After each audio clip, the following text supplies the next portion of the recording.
Le Val-de-Loire est inscrit sur la liste du patrimoine mondial de l'UNESCO, de Sully-sur-Loire à Chalonnes-sur-Loire, pour la qualité de son paysage culturel fluvial. Ce paysage façonné par le fleuve offre des caractéristiques qui varient selon la nature du sous-sol, du réseau hydrographique et des aménagements historiques. Il est le reflet des activités humaines qui se sont implantées tout au long de l'histoire. On distingue 6 séquences spécifiques. Ce film présente celle de la Loire des Méandres, de Sully-sur-Loire à Orléans.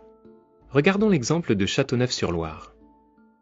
Sur ce bloc-diagramme sont représentés en couleur le fleuve et ses affluents, les plateaux forestiers et viticoles, la vallée avec ses prés et ses cultures, ainsi que l'habitat et les communes de Châteauneuf-sur-Loire et Tigy. Au nord se trouve un plateau agricole et forestier escarpé, et au sud, le plateau Sologno maillé d'étangs aux rebords peu marqués.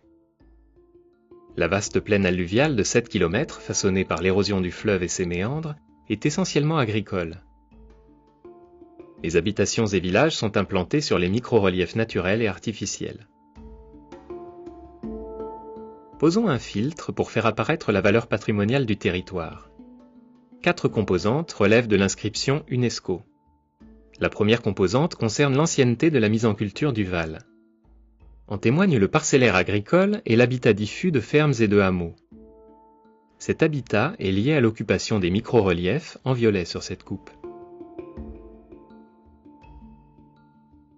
Ce paysage agricole compte parmi les plus anciens du Val-de-Loire, contemporain des rois carolingiens et de la fondation de l'abbaye de Saint-Benoît. Cette abbaye fut construite au plus près du fleuve, comme l'oratoire de Germigny-des-Prés, dont l'île d'implantation a disparu suite au déplacement en aval du méandre de Châteauneuf-sur-Loire. La deuxième composante témoigne des aménagements du fleuve. On retrouve sur cette séquence paysagère beaucoup des ouvrages construits au fil du temps sur la Loire. Les Turcis, digues édifiées au Moyen-Âge, à l'initiative des communautés monastiques et villageoises, dont certaines sont transformées en levées à partir du XVe siècle pour protéger les cités et développer la navigation. Les ponts, qui sont plus nombreux sur cette séquence qu'en amont et qu'en aval, dès l'époque médiévale. Le pont suspendu de Châteauneuf, du XIXe siècle, est une innovation technologique. Il fut à l'origine de l'entreprise actuelle de construction de ponts, Baudin-Châteauneuf, de renommée mondiale. Les ouvrages portuaires, pour lesquels la ville de Châteauneuf-sur-Loire est un bel exemple, la cité étant un des plus importants ports de la marine de Loire au XVIIIe siècle, port qui sera embelli au XIXe siècle avec le mail planté de la promenade du Chastin. La troisième composante concerne l'habitat dans le Val. On distingue 4 modèles d'implantation. 1. Le village hameau, implanté au bord de la haute terrasse de Sologne, le plus souvent sur des sites hérités de l'époque gallo-romaine, à l'image de Tigy. 2. Le hameau de la Plaine, dont le mode d'implantation est expliqué par ce schéma. La ferme du Val est construite sur tertre et ou protégée par une turcie.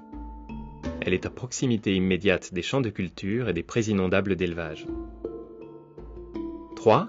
Le village linéaire le long de la levée du XVe siècle en rive gauche. De nombreuses habitations y sont implantées ou adossées. 4. La ville-port de Châteauneuf-sur-Loire.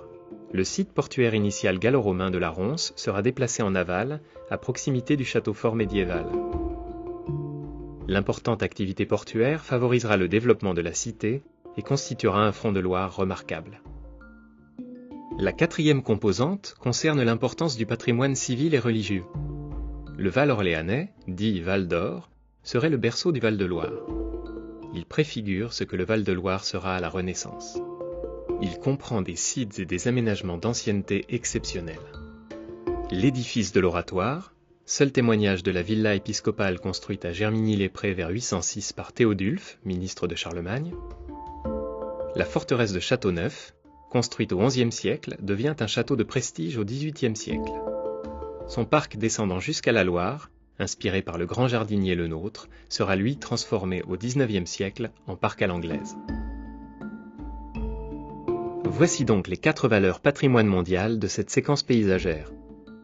L'ancienneté de la mise en culture du Val, les aménagements du fleuve, l'habitat dans le Val, l'importance du patrimoine civil et religieux. Pour plus d'informations, nous vous invitons à consulter le site animé par la mission Val-de-Loire, www.valdeloire.org.